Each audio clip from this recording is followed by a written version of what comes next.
Всем привет, представляю вам обзор на очень амбициозный проект с огромным потенциалом. Сразу же перейдем от громких слов к делу, и я вам расскажу и покажу в этом видео свои впечатления от игры Unshuman в бета-тестировании. А также расскажу базовые механики и познакомлю немного с лором проекта. На первый взгляд игра выглядит как плод грешной любви Fallout и Sims 3, а всю эту любовь снимали на камеру озабоченные разработчики Dark Souls. Игра MMORPG в открытом мире с сеттингом постапокалипсиса, многоуровневой механикой крафта, строительства и элементами хоррора. Все это заправлено интригующим сюжетом, большим количеством вооружения, различной техникой и полной свободой действий в открытом мире.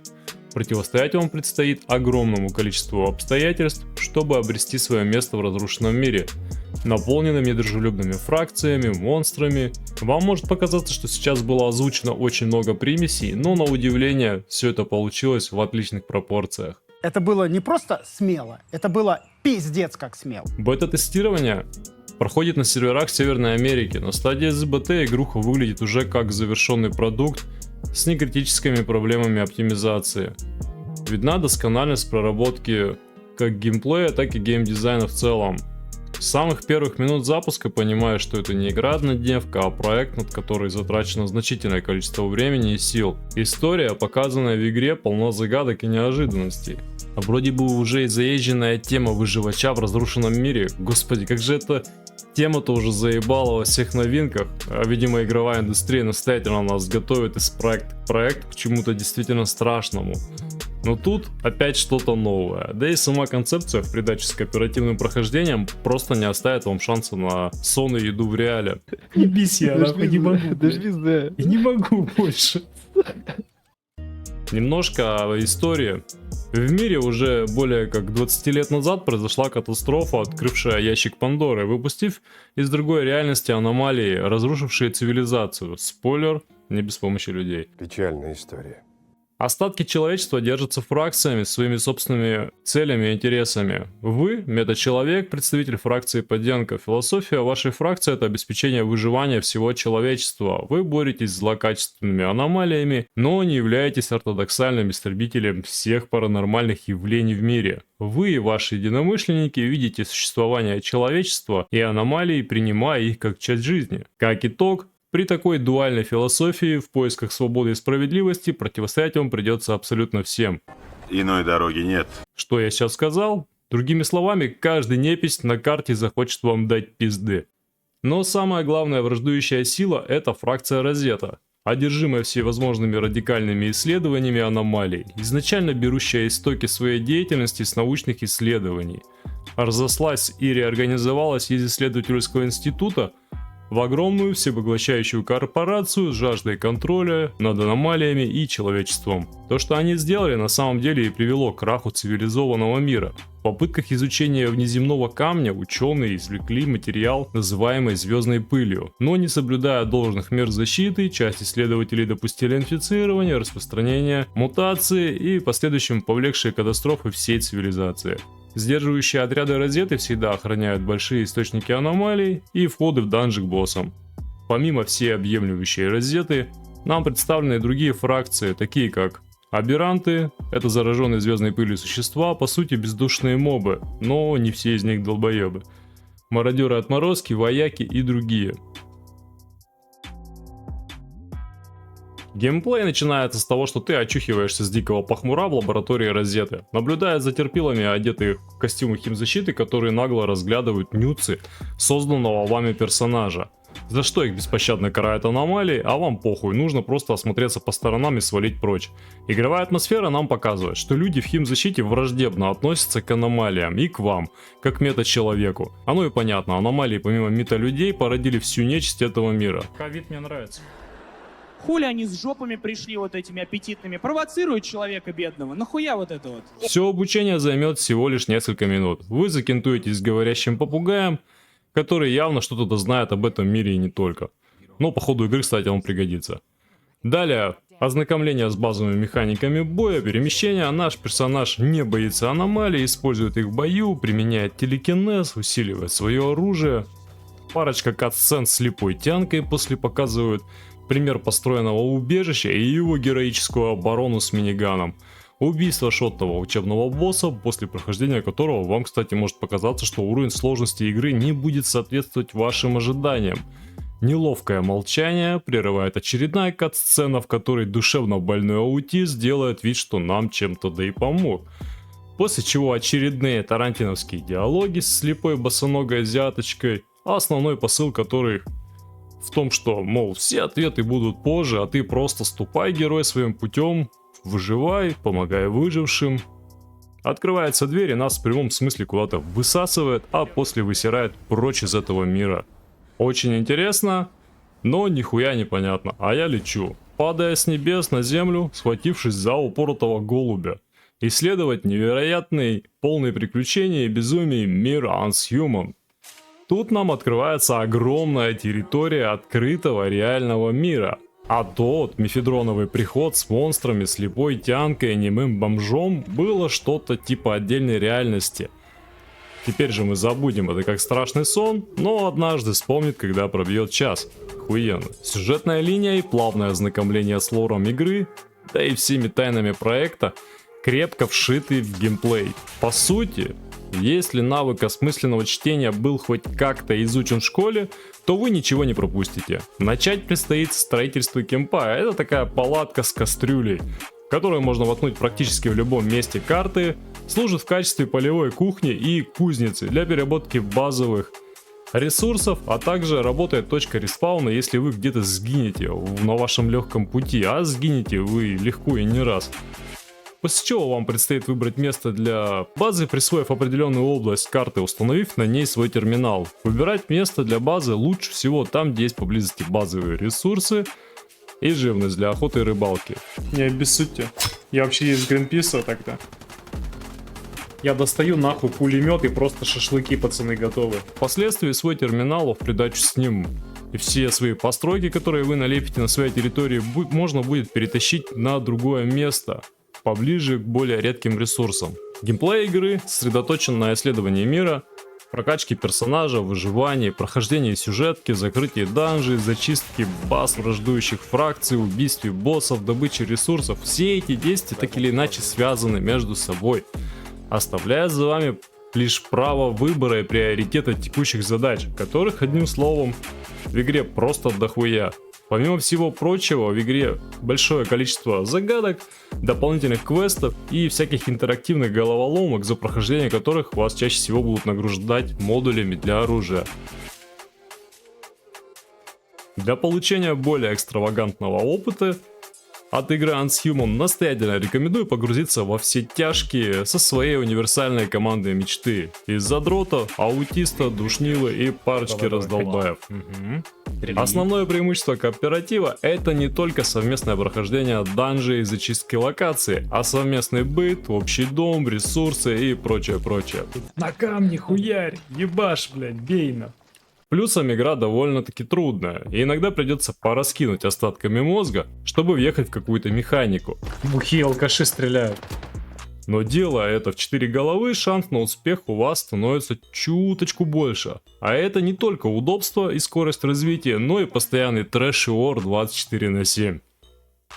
Просто работает, нахуй. Да все, нахуй, мне пизда, ебись, нахуй.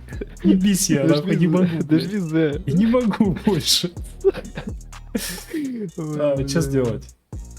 В игре представлены несколько ступеней кооператива: дефолтная пати, ничем не обременяющая игроков, совместное прохождение, держась за ручки. Хайв, он же Улей, подразумевает совместное проживание и общие ресурсы, это уже что-то типа семьи. Нельзя отворачиваться от семьи.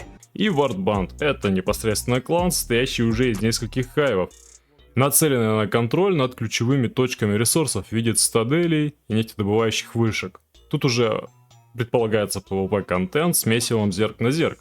Сервера разделены на PvE и PvP. На PvP серверах имеется возможность крошить других игроков в любом месте, кроме мирных зон. Соответственно, уровень хардкора будет завышен. На PvE серверах возможно бить лицо только в PvP зонах, либо если игрок войдет в состояние хаоса. В данном состоянии игрока смогут атаковать другие игроки, даже за пределами PvP зоны, но если они не проявят желание сражаться, то файта не будет. Задач в игре очень много. После того, как вы сварганите свою бладхату и потихо начнете хасанить в ней ремонт, облагораживая интерьер. Ебать, все криво как нахуй. Нормально. Строитель от бога. Я художник, я так вижу, блядь. Идите нахуй. Вот такой я дом построил. Просто, блядь. Ебать, что за бунгало. Естественно, все завязано на уровне и очках распределения. Все локации фарма соответствуют определенным уровням. Ну, тут уже ММО-РПГ в классике. Выше уровень, круче ресы, и вам сильнее бьют лицо. Система крафта получилась занимательной. Чтобы создать оружие, следует выучить навыки с ветки умений. А после необходимо апгрейдить оружие по тирам, калибру, заточке звезд и следить за его состоянием. Чтобы изучить следующий тир оружия, увеличить его базовые характеристики, необходимы редкие ресурсы и крафт уже следующей ступени. Да ты заебал. Добыть их можно будет с новых территорий, соответствующих вашему уровню. Какие-то зарейдить в данжах с боссов, либо просто бомжуя по помойкам в фарм-зонах. Ты помойку залутал? Конечно. Отдельно хочу отметить окружающую обстановку. И весь визуал на самом деле просто сносит крышу. Это разъебалово. Сейчас буду только хвалить. Открытый мир, разнообразие текстур, постройки, рельеф, здания, сооружения. Ничего однотипного я не встретил. Какие-то разъебанные улицы, заросшие листвой, заброшенные отели, кафешки, заправки, лаборатории, заводы. И реалистичная погода. И все, сука, выглядит в натуре красиво. И действительно соответствует какому-то киношному постапокалипсу. По улицам могут бродить дикие животные, зомбаки и такие же бомжи, как и ты. Система данжей и прохождения боссов понравилась. Промежуточные итоги вашего прогресса будут всегда отмечаться рейдом на большого босса, завалив которого вам откроется следующий этап прокачки основного древа талантов. А это значит новые предметы, ресурсы, новые локации и прочее. Вам будет доступно только после прохождения босса. О чем я уже говорил, сюжетка и весь прогресс вшиты друг в друга. Данжи могут быть с крупным боссом, так и с мини-боссом. Для попадания к крупному боссу нужно один раз собрать необходимое количество осколков из мистических ящиков, которые находятся на прилегающих территориях к респауну вашего крупного босса. Все эти территории контролируют враждебные фракции. Ну, это нормально. Все получается интуитивно, и после прибытия на территорию под контролем враждебной фракции для ее захвата у вас откроется опциональный квест, в котором будут показаны результаты его прохождения. Суть его не меняется на любых территориях, она примерно такая: залутать 2 оружейных ящика, убить 12 либо 15 членов фракции, возможно потребуется одолеть элитного юнита, и самое главное, зачем вообще мы приходим на эти локации, это найти мистический ящик, в котором помимо полезных плюшек лежит осколок для входа в данж к боссу. В зависимости от уровня босса, осколков потребуется различное количество. Первый босс требует 2 осколка, второй босс 4, третий 6, ну прогрессию вы уже поняли. Найти мистический осколок, ну то есть мистический ящик, в котором лежит мистический осколок, то еще приключение. Помимо далеко не самого простого PvE контента, потому как вы же самый обычный нормальный игрок, который не умеет читать и выбирать локации, соответствующие вашему уровню, предстоит проявить нехилую смекалку и изобретательность, чтобы добраться до сокровенного ящика. После выполнения опционального квеста, локация, в которой вы наводили суету на карте, будет отмечена галочкой, что даст вам некоторое понимание о том, что больше мистический ящик вы там уже не откроете. А значит, с этой локацией покончено, и вы получили осколок для входа в данж боссу. Реализовано удобно и понятно. Территории придется зачистить много, поэтому можно легко запутаться. А с галочкой прям заебись. Спасибо. Что касательно других ресурсов и дефолтных ящиков, то через определенное время пройдет их респаун, и можно снова собрать с них нужные ресурсы, если захотите, то есть можно повторно прочистить локацию. Это есть безумие.